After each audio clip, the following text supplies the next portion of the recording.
मूसा अलैहिस्सलाम ने अल्लाह ताला से पूछा, या अल्लाह मेरा जन्नत का पड़ोसी कौन है? तो अल्लाह ताला ने कहा, जाओ फला जगह पर जाकर तलाश करो। तो हज़रत मूसा अलैहिस्सलाम चल दिए।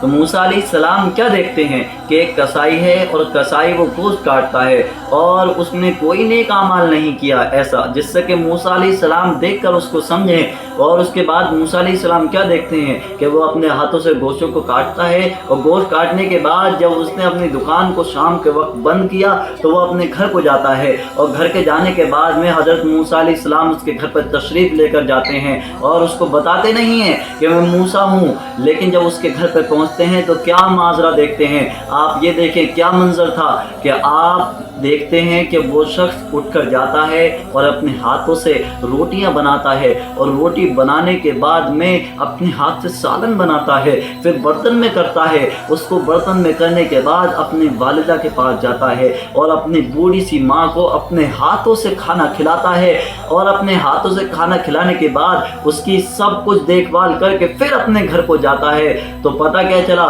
सिर्फ एक माँ बाप की खिदमत करने की वजह से उस शख्स को इतना बड़ा दर्जा दिया अल्लाह ताला ने कि अल्लाह ताला ने कहा कि तुम्हारा पड़ोसी मूसा है। तो ये देखें कि कितना बड़ा मकाम मिलता है सिर्फ माँ बाप की खिदमत करने की वजह से। अगर इंसान सारी ज़िंदगी नमाज़ें पढ़ता रहे और अपने माँ बाप का नाफरमान बन जाए तो उसकी कोई नमाज कबूल नहीं हो सकती। सारी ज़िंदगी अल्लाह ताला से दुआएं मांगता रहे और माँ बाप नाराज़ हैं तो उसकी ऐसी दुआ का कोई कबूलियत नहीं।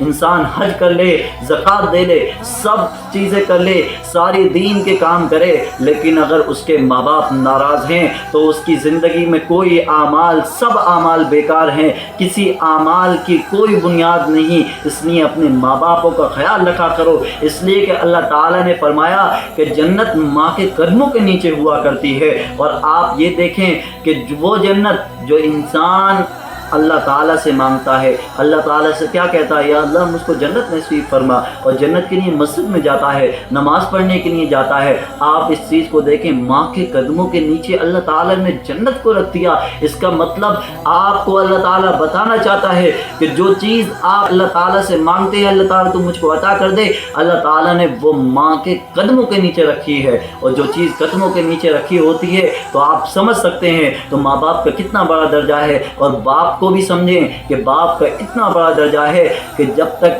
बाप दरवाज़ा न खोले आप जन्नत में नहीं दाखिल हो सकते, इसलिए कि बाप जन्नत का दरवाज़ा है। तो अपने माँ बाप की खूब से खूब ज़्यादा खिदमत करनी चाहिए।